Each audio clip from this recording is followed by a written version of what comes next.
Oh. Hey everyone, welcome back to my channel. My name is Miss Park today. I'm not sung today. Ew.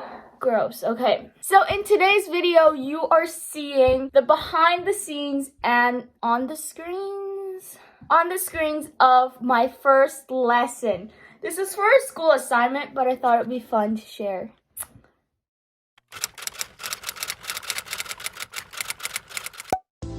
I'm like, 다른 거 뭐가 있었지?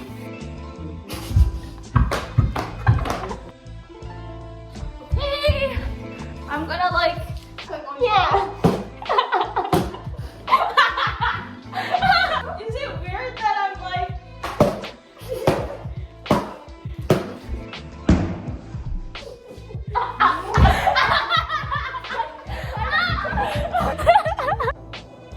Ow.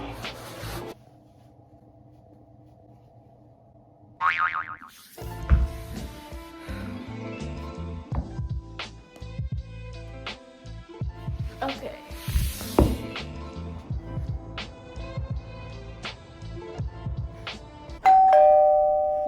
I feel like I'm dead. I'm alive, but I'm dead.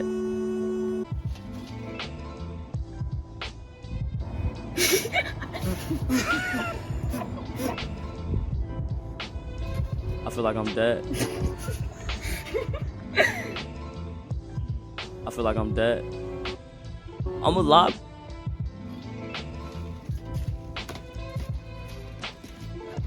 I'm alive. Oh my gosh.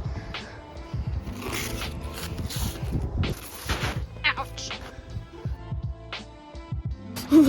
So cold.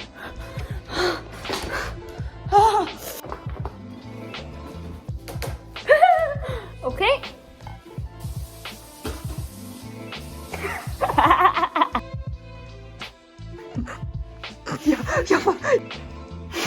잠깐만, 마우치 소리가. 이제 들어와. 들어와.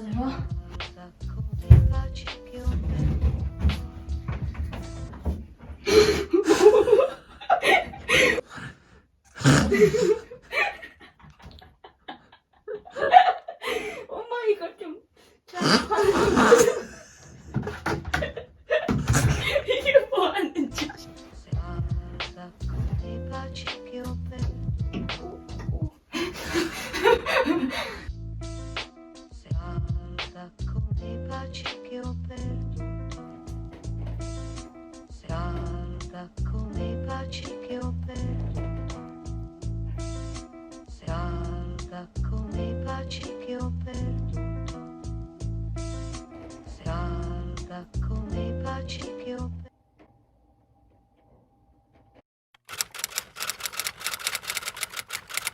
I'm literally so worried for my presentation tomorrow.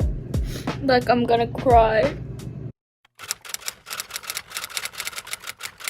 Today is presentation day. I even curled my hair for this presentation, so hopefully I do good. I'm honestly, I'm a little worried, but it's okay. I guess it'll be fine. It's in like exactly an hour. Wish me luck.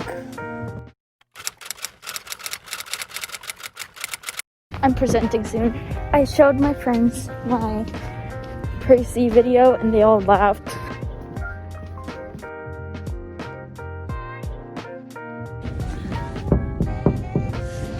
Hi! I'm in class.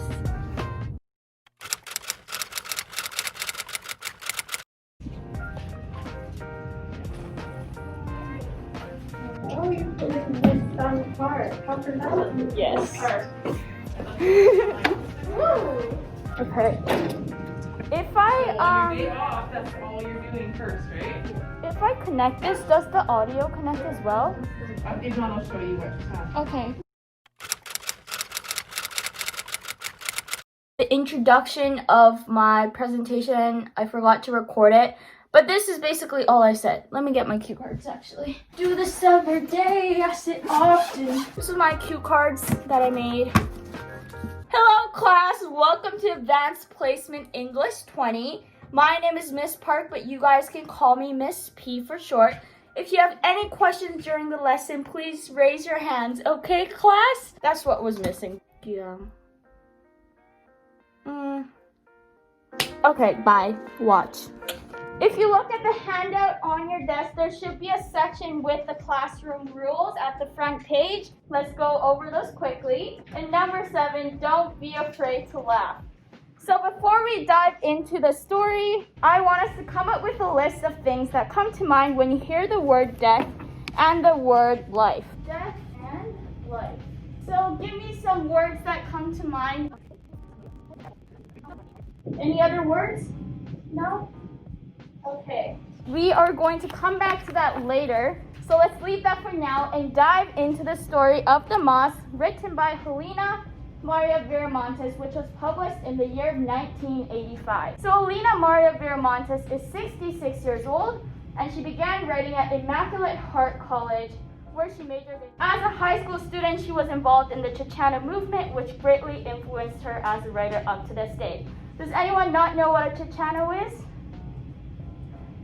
Okay, so Chicano is a word used to describe a Mexican native who lives in the United States, and the Chicano movement was a series of protests against the unequal conditions in East Los Angeles high school districts.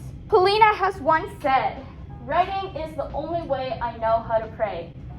Wow, there's like really no better way to put this. I think many of us here will agree with this quote today. And here are some of the other works that Helena has written. The one on the right here is a short story that is expected to be released on December 31st of 2025. You will need to know one of these titles because it will 99.83% be on the test after this.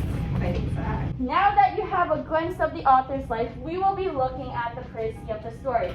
But we will not be reading or listening to the précis of the story, but we will watch with our eyes and observe the précis of the story. Feel free to laugh and enjoy.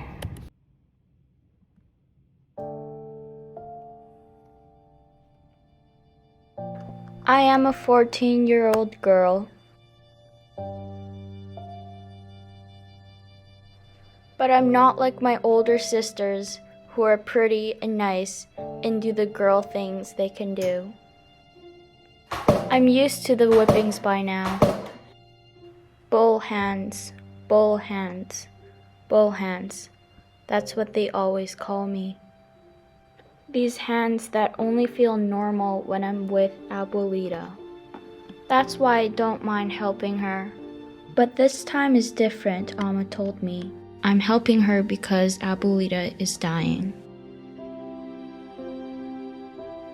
I leave to go to Jay's Market, which only reminds me of the bad moments I've had with my father because of the chapel across the street. I return to Abuelita's house, which is shielded by the vines of the chayotes, and find Amma crying in the kitchen. I tell her, Abuelita fell off the bed twice yesterday, knowing that I shouldn't have said it. I went outside and sat on the porch until Amma left.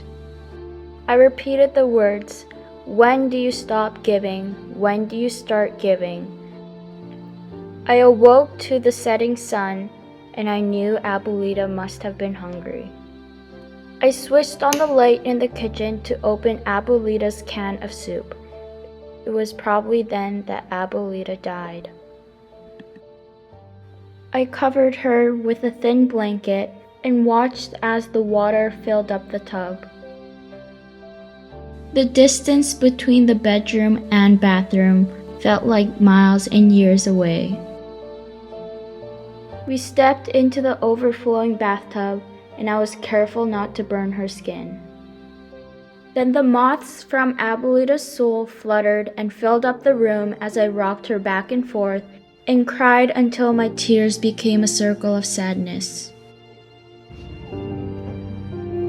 Okay, thank you guys for watching, and let's get back to the lesson.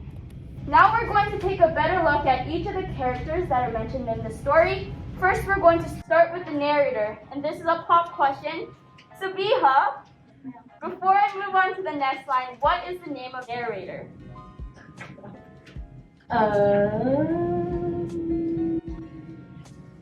Anyone? Yes? Yeah, there is no name of the narrator. That is why Sophia wasn't able to find it. So, the narrator is the protagonist of the story. Now on to the character that brings us sorrow, Abuelita. Ama and Appa, Teresa and Maricela, and they don't have many characteristics except for the fact that they're rude and judgmental. Now before we move on, do we think there is a reason why the narrator does not have a name? Yeah? Yeah, that's right.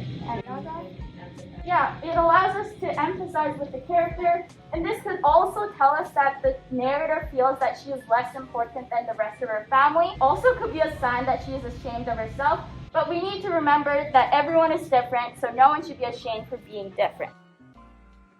The inciting incident finally reached the climax of Abuelita's unfortunate death, and finally reaching the solution, which is the rebirth and growth of the narrator, which is symbolized by the moth. That is a key point that will 92.13% be on the test, so you should know that. Now let's talk about the conflict. I want you guys to take a moment to read the conflict section in the handout that I gave you guys, and we need to decide if we think the main conflict of the story is internal or external or both. Give you guys a few moments to read over that. Do we have any answers? Yeah, Irene? Yeah, exactly. And Naza? Now setting, without looking back at the handout, does anyone remember where I said the author was born? Yes, Naza? Yeah, Los Angeles. Keep this in the back of your mind because it is yet another key point that will 93.7% be on the test at the end of this lesson. This symbolism is really ironic because a chapel reminds her of unholy events. Now here is a question I want everyone to take a moment to think about. Is the setting integral or independent? Anyone willing to share their answer with the class? Naza? Yeah. Yeah, sometimes more so the people instead of like the actual setting itself. If it was set in Regina, would the story change? How many people think no, it wouldn't change? How many people think yes, it would change? I personally would say that there wouldn't be a change to the story just because the setting isn't what makes the narrator have negative emotions. So before we move on, let's quickly talk about the symbolism of the moths. What was Helena's reason? In a way, it smears the line between death and life and comes as a message saying death and life aren't so different after all. It poses a statement that there's no such thing as death, only rebirth. Let's come back to the discussion board we had at the very beginning of this lesson, death versus life. Let's now update this board now that we have a bit of a deeper understanding and how these could connect. I'm going to erase this line and let's talk about this, try to list some things that could be in both. How could one relate to the other? Yes, Sabrina? Balance? Okay.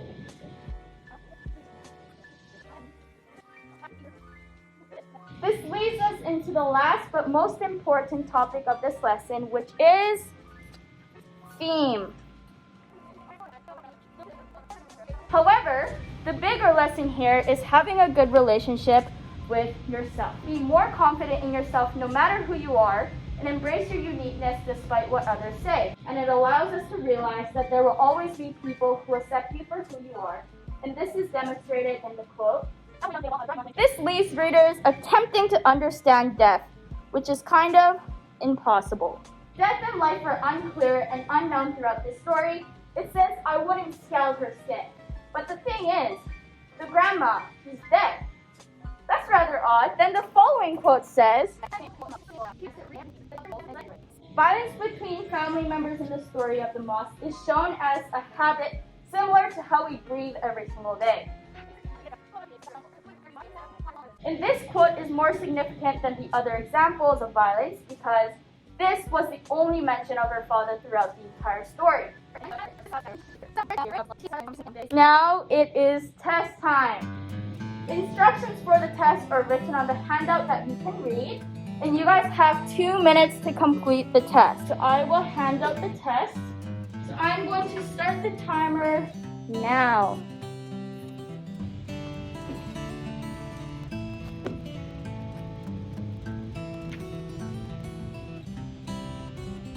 Come on guys, you guys need to fill out number 1. 30 seconds. 10, 3, 2, 1. Time is up. Okay, now that you're finished the test, if you want, you can switch your test with the person beside you and we are going to mark. Number 1, who is the main character in this class and why? The answer should be yourself and a compliment for yourself. Oh my god, I got it. I just thought it was you. You need to be confident in yourself, everyone. If they have both of those, give them a mark out of 2. But if they have across the street from Jace, give them a bonus mark. Okay, give them a mark out of 1 for that. And now let's see who is really paying attention to the instructions. If they have a star beside their name, give them the mark. What? I don't have the attendance. In the instructions, if you read the instructions, it says draw a star beside your name. Of course you did. Okay, the whole test is out of 10, including the star, and if they got a bonus mark, you get 11 out of 10. Good job. Did everyone do pretty good? It's the best I've ever done Yeah. on a test. Okay, so that is the end of my presentation. Thank you guys for watching. You guys are all awesome students, and I hope I get to teach you guys again. And here's my works cited. Thank you.